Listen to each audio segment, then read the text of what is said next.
Hey YouTube, Bruce Show here.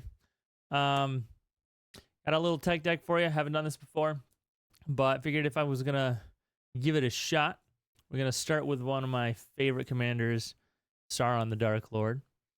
I'm a big fan of this deck. So I'm a big Lord of the Rings fan. I've been on a big Lord of the Rings kick lately, watching like Ring of Powers, like it or hate it. I've been enjoying it. There's Sauron. So if you don't know Sauron, he's a big beefy boy in Grixis, 7/6 for 6 mana. He's got ward. Can't target him unless you want to sacrifice something, something important. So we're talking about like the One Ring quality. So you want to sacrifice a legendary artifact or a legendary creature in order to target him with anything. So might want to counterspell him, but we have a couple plans for that in case you get smart. Whenever the ring, so this is a ring tempts you, matters. As you can see on the screen, it's got 4 levels. Every time the ring tempts you, you get to pick a creature to give the ring to, and it goes down to the next level. So starts at the first, creature gets Skulk, and then the second time, creature, when he ever attacks, you draw a card, discard a card. Third time, whenever he's blocked, whenever the creature's blocked, that creature is then sacrificed. And then the fourth one, it just starts dealing damage across the board. And it's an emblem, so you cannot remove it. You can remove the creature that has the ring that is the ring bearer, but you cannot remove the emblem, and the emblem does not get reduced. So once you level it up to 4, it stays at 4 for the rest of the game. So Sauron the Dark Lord. So if the ring is tempting me, every time the ring tempts me, I get to wheel. If you're not familiar with wheeling is, you discard your hand and then draw a number of cards. In Sauron's case, you draw 4. Every time, I've got multiple ways to have the ring tempt me to trigger this. Including one of his abilities here is like whenever an army attacks or deals damage to a player, the ring tempts me. I get to choose a creature to be the ring bearer. And then all the triggers happen for the temp triggers. But I'll have an army out pretty much all game at some point throughout the game. As long as Sauron's out, I'll have an army out because everybody's gonna play spells. Whenever an opponent plays a spell, if Sauron's out, I get an army. And you'll see how some of the combos in here that's gonna affect that. So we're just gonna quickly go through it. I don't want to spend too much time on it. My first recording was like half an hour long. I have all the Saurons on here. We got some reanimations because I'm discarding my hand a lot. Since I'm discarding my hand, I'm getting a pretty full graveyard. We do have all 9 Nazgul. This is going to be really big, so these things are going to start my temp triggers, and then they're going to get bigger. All wraiths are going to get bigger. And I have multiple ways to make Sauron all creature types. So he's gonna get army 1/1 counters on him, and he's gonna get Nazgul 1/1 counters on him. Mobi Changeling is one of those ways to do it. Gives them all creature types. Changeling's unblockable. The Chameleon. So the Chameleon Chameleon's pretty big here. We'll go back. As soon as I saw the Chameleon revealed in the Spider-Man set, I knew I had to put it in this deck. It's not really on theme to Lord of the Rings, but I felt like going for this because it was kind of a fun interaction. So the Master of Disguise comes in. He picks a creature. You pick Sauron. He comes in as a copy of Sauron. I've done this several times, and it's devastating. All right, turns his little 2/3 body into a 7/6. Named Chameleon Master of Disguise. So that gets past the legendary copy rule. So typically, if you have a legendary creature out and you copy it, one of those creatures has to be sacrificed. You can't have 2 Sauron the Dark Lords. So because Chameleon Master of the Disguise keeps his name, you don't have to sacrifice Sauron the Dark Lord. So every time an opponent casts a spell, not only am I getting an army, I'm getting 2 armies. So I'm getting 2 counters on an army. So you can only have 1 army, but you can put counters on anything that counts as an army, if that makes sense. So you play a spell, I get 2+1/+1 counters on something that is technically an army. He is going to have the ward ability, and he is also going to make multiple ring temp triggers, which is going to let me wheel multiple times. See if that's worth it or not. It is a May ability, so use it if you need it. I will never use the Mayhem cost. So, moving on, we have the Tarn Mauler. Changeling gets real big. Another Changeling gets big, gives me mana. Gandalf lets me draw cards rather. Balrog is going to be one of the creatures I'm going to be reanimating. Since I'm wheeling a lot, I'm going to be reanimating a lot. Bilbo lets me draw cards. Hexing Squelcher. The Hexing Squelcher is very good. What the Hexing Squelcher does is he is uncounterable. Other spells I control are uncounterable. So you can't counter Sauron if you target him after he's on the board, you have to sacrifice something.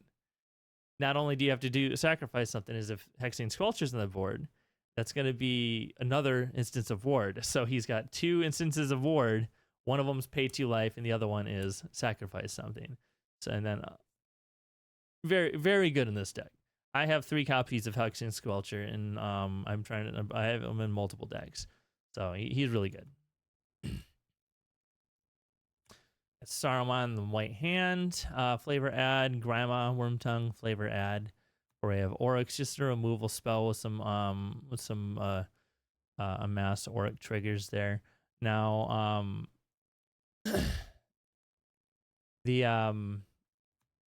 this Assault on Osgiliath. This needs to be counterspelled. If this isn't counterspelled, it's a good possibility that I'm going to be winning the game here. A lot of times this ends up getting wheeled because I think it's more fun to like build up Nazgul. But if this does get played, I get a big Orc.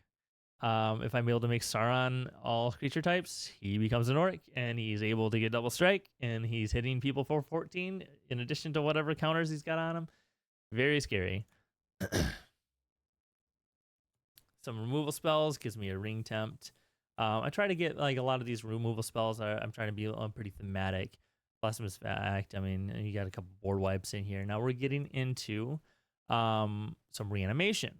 So Living Death, what it does is it exiles the graveyard. Every player exiles the graveyard and then board wipes, and then everything you exiled previously goes into the board. So if I have like 5, we'll say, make it easy. We'll say I have all 9 Nazgul are in my graveyard. I played Living Death. I exile them. Board wipe. Put that Nazgul all in at the same time. They all trigger at the same time. Well, they trigger one at a time. But anyway, that's going to be 81 +1/+1 counters. It gets scary. Feel free to check my math on that. But if something happened where they all entered the battlefield at the same time, it would be 81 counters.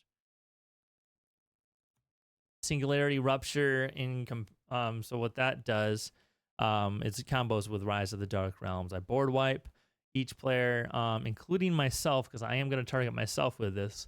We take half, we mill half of our deck, and then I play Rise of the Dark Realms, and all creature cards in all graveyards go under my control. So that includes mine. I want to do that to my cards as long as I can get Rise of the Dark Realms to resolve. So if it gets counterspelled, you got me, because I was probably gonna win the game. I have done this once before, and I did end up winning the game from it. So please don't let this resolve. That's more reanimate. More reanimation.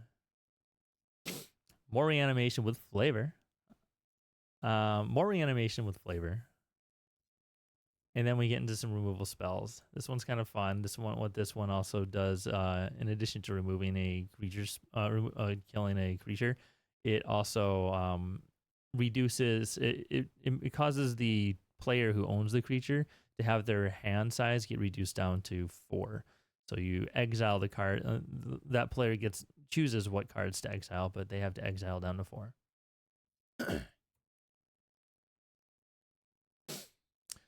We got some counter spells. If Saruman gets a kill spell target at him, they have to sacrifice still, and then I counter it. They still lost the sacrifice, so it's really good. Okay, so all will be one. This is a kill on sight enchantment. I'm putting a metric boatload of counters on stuff. Okay, I'm putting army counters on. I'm putting Nazgul counters on. Every time the ring tempts me, I'm putting counters on. This is going to wipe the board or kill you. Okay, I've been like, I use this thing to ping your Llanowar elves, get all your little 1/1 tokens out of there, or I just hit you straight in the face, or hit your planeswalkers with it. It's a nice little, just little pinger, and thematically, it is a picture of Nissa getting beaten up here in this image, so it's very good at taking out planeswalkers. Lasting Tarfire, it's a budget version of that. Dreadhorde Invasion. So Dreadhorde Invasion, it turns your zombie, it turns your army, your orc army, into a zombie orc army. And then if you attack with an army that is 6 power or greater, spoiler alert, I probably am, that I then get lifelink. This has won me a game because I was like, I think I got down to 6 health, and then I ended up life gaining my way back up, and ended up winning the game with it. Very good card. Every single upkeep, I get a bigger army too. Call of the Ring lets me draw cards and tempting triggers. There and back again gives me a bunch of treasures. This card right here. This is another destroy on sight. This is a game ender. For 3 turns, I create a 3/3 black wraith creature token with menace, and the ring tempts me. This is a guaranteed ring tempt 3 times, once each turn. And this is gonna, all my temp triggers with different Nazgul are going to have an effect. They're gonna happen. Put counters on these wraiths that are coming in, and then I steal one of your creatures. Please remove this. Don't let this resolve. Flavor add. Another flavor add. Just gives me more armies. Relic of Sauron, very good mana rock. You're getting into other mana rocks now. Phial of Galadriel. So Phial of Galadriel is really good. So we'll talk about Relic of Sauron first. Relic of Sauron, just add 2 mana of any color in Grixis, and then it allows me to draw a card. $15 card. $15 card. Very, very good card. Comes in the precon for the Sauron Lord of the Rings deck. Phial of Galadriel, underrated card. So whenever I discard my hand, whenever the ring tempts me, I can discard my hand and draw 4. This is gonna allow me to draw 5 instead. That's what it's in here for. Gives me 1 mana of any color, but it's in there to help me draw cards more. Inherited Envelope, it's a mana rock that gives me a ring trigger. Soul Ring, gotta have it. Commander Sphere, very good. This is kind of the boring section of the deck. Basics, the heart of the deck is the mana source. So all of the signets, I want signets instead of talisman for this one, just simply because I had the signets. That was pretty much it. And then we get to the lands. I run 38 lands. 38 lands is, I think, a really good sweet spot. It's a big discussion I've had with some of my friends. If you have 38 lands, you have I think it was a 52% chance to have 3 lands in your first 7 cards. So, very important to have 38 lands unless you're running like CEDH level, like turn 0 stuff where you're going to be getting like 0 mana cost, like mana rocks and whatnot that can take the place of some of these lands. But yeah, very important to have a lot of these lands. Terramorphic Expanse and Evolving Wilds. We are in Grixis. It's 3 colors. Lets me go and search for whatever color I don't have. Temple of the False God. 5 mana, or 5. You have to have 5 lands out in order for it to actually come online. A lot of people hate Temple of the False God. I like it in Sauron the Dark Lord because he's already 6 mana. If he gets removed, it's going to help me. It pays for itself. We have a lot of these legendary Lord of the Rings lands in here for flavor. And then we have our basic lands. All right, guys. That's pretty much it. Let me know what you think. I really enjoy this deck. I've been kicking butt with it, having fun, and Friday Night Magic, and it wins a lot more than it loses. tell you what, it really does. So, looking forward to playing you guys on Friday. See you at FNM, and maybe I'll do another tech deck sometime later with another deck.